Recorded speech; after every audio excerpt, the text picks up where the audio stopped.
araw po sa ating mga tagapakinig, sa ating po mga kapatiran sa Pentecostal of Jordan, maging sa ating mga kababayan sa bansang Pilipinas, at sa lahat po ng sumusubaybay ng ating programang My Morning Manna with Pastor OG. Ngayon po ay unang serye ng ating medyo mahaba-habang diskusyon. Ako po ay naniniwala na ang pagpapaliwanag salita ng Panginoon ay dapat bigyang pansin at bigyang panahon nang sa ganun po ay naunawaan at may apply natin sa ating buhay. So ang prinsipyo po na ating dapat tingnan dito is ano po ang ugali o ano po ang karakteristik na pinapakita ng ating Panginoon sa atin. Pangalawang point po is kung paano po tayo dapat mamuhay bilang mga Kristiyano. At ang pangatlo is paano natin i-apply ang mga salitang ito sa ating mga buhay. Ang teksto po na ating babasahin sa araw na ito ay mababasa po sa John chapter 10 verse 1 hanggang 21. No?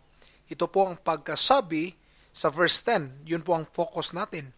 The thief cometh not but for to steal and to kill and to destroy. I am come that they might have life and they might have it more abundantly. My topic for this day is the Good Shepherd. Sinabi po sa aklat ng John chapter 10 na si Jesus Christ po ang ating shepherd, no? At siya po ang nakakaalam. He calls us by name. Yun po ang magandang karakteristik ng isang shepherd. A good shepherd calls us by name. At ang maganda po, hindi tayo pababayaan ng ating shepherd. Sabi nga dito, ang demonyo pumunta para pumatay, pumuksa, magnakaw. But our shepherd come that we might have life and to have it more abundantly. Hindi lang po pumarito si Jesus Christ para po magpakita ng milagro, but to perform his duty or his responsibility as a shepherd to his sheep. Siya po ang nagpakita, naging modelo, maging sa lahat ng mga pastor. Maraming mga taong hindi ito tinitingnan eh. Kung inyo pong i-consider, ay ganito po. Maraming mga taong they are claiming to become a minister, a pastor, yet they are not really shepherding the flock. Hindi talaga nila binabantayan yung kanilang mga tupa. Kaya nga po, personal, may desire po ako na sana lahat ng pastor ay magkakaroon ng personal longing to become like Christ, to shepherd the flock, no? Hindi yung ministry, no? Iniisip pera, tithes, offering, wherein maling motivation po ng isang ministro. It should be ministry, katawan ng iglesia ng Diyos. Kaya nga po si Jesus Christ sinabi niya, ako pumunta rito para magbigay sa inyo ng buhay. At kung basahin niyo po dito sa verses na ito, ating makikita dyan na yung mga hireling, no, yung mga pinababayaan lang yung mga tupa, yung mga suhulan. But as a pastor, hindi dapat ganun ang ugali ng isang pastor o ang pastol. Dapat siya ay nagbabantay. And the sheep knows the name of his the voice of their shepherd, at yung shepherd naman, alam yung pangalan ng kanyang mga tupa. Kaya po, napakahalaga na maintindihan ng isang Kristiyano na tayo man din ay inaaruga ng Diyos sa ganyung kalagayan. No?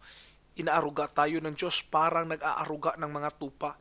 Hindi lang po kasi napapansin ng maraming tao ang kahalagahan ng ginawa ni Jesus Christ sa atin. Yung pagpapastol sa atin, na the time na tayo nanghihina, akala natin pinabayaan na tayo ng Diyos. But actually, hindi po tayo pinabayaan kailanman ng Diyos. He is a very good shepherd. Marami lang Kristiyano nanghihina kasi tumututok o tumitingin doon sa gawain ng tao, hindi tumitingin sa Diyos eh. Dapat sana i-consider ang Diyos. Yun sana ang bigyang pansin eh.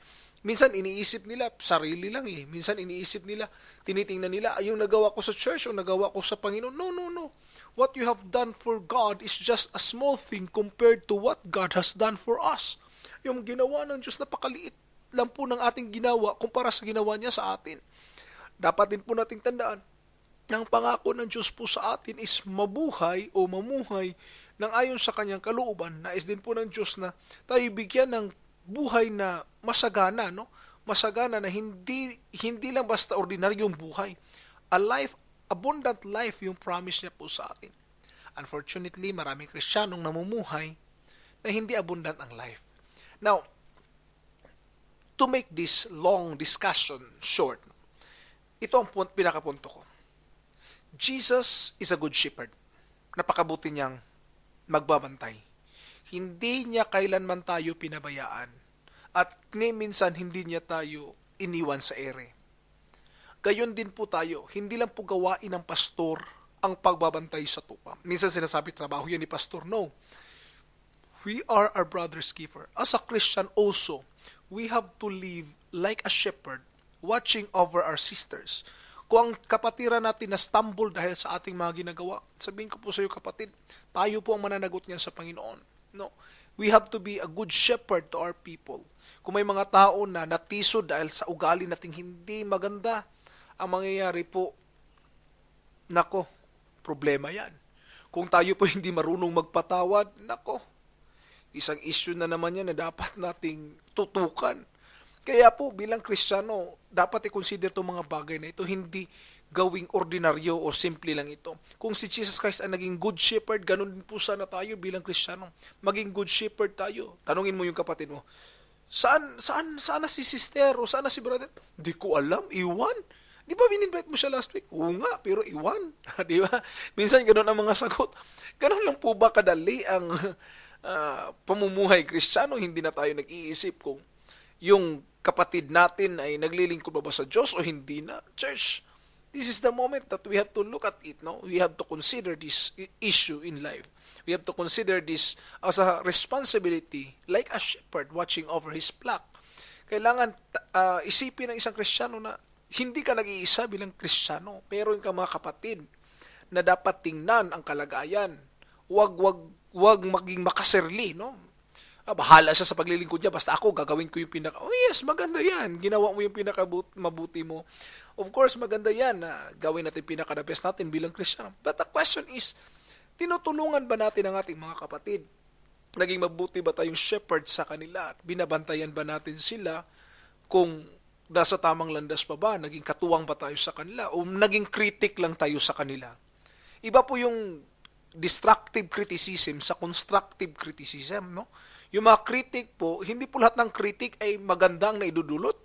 Yung ibang critic, naghahatid ng pagkadismaya. They are either you make it or you break it. Dalawa lang po yan, no? When you criticize, do you make or do you break? Do you break the heart? Or you make a decision or you came up na yung isa ay makapag-desisyon ng tama? Ngayon, anong klaseng criticism ang binigay natin? Destructive? Yung nakaka-distract, nakaka-break? O constructive criticism? O yung gumagawa na criticism? So my challenge is, as a Christian, we have to consider how do we shepherd or how do we live as a good shepherd para dun sa ating mga kapatiran. So my action or my application is so simple. Kung meron tayong mga kapatiran na natisod sa ating mga ginagawa, this is the moment na humingi tayo ng tawad sa kanila. No? Tawagan natin sila, pwede nating i-contact sila, o di kaya kung meron ka mang kapatid na alam mo na nanghihina, this is the moment na tawagan siya at i-encourage at ipaalam sa kanya na mahal pa rin siya ng Panginoon. Ngayon ang panahon, kapatid, upang maging mabuting katiwala sa harapan ng Panginoon. Ngayon ang panahon na para maging mabuting Christian, no, sa harapan ng Diyos. Ngayon ang tamang panahon upang ating tutukan o bigyang pansin ang mga bagay na ito at i-consider na ang gawain ng pagbabantay ay hindi lang gawain ng pastor, kundi ng bawat Kristiyano kung ikaw ay seryoso sa paglilingkod sa Diyos. Dapat bigyang pansin at tingnan ang mga bagay na ito na tayo din po ay mga good shepherd. Gayon din ang ating Panginoong Hesukristo na naging modelo para sa atin. Sana po sa araw na ito ay bigyang pansin natin ito. Always ask, ano ba ang pwede kong magawa upang maipaabot ko sa aking mga kapatid o upang maipakita ko na ako ay tunay na shepherd. Hanggang sa susunod po na araw na ating pagkikita o sa susunod na linggo na pakikinig, ito po si Pastor OG Solitario na magsasabi po sa inyo na sa araw-araw na pamumuhay, kailangan natin ng tinapay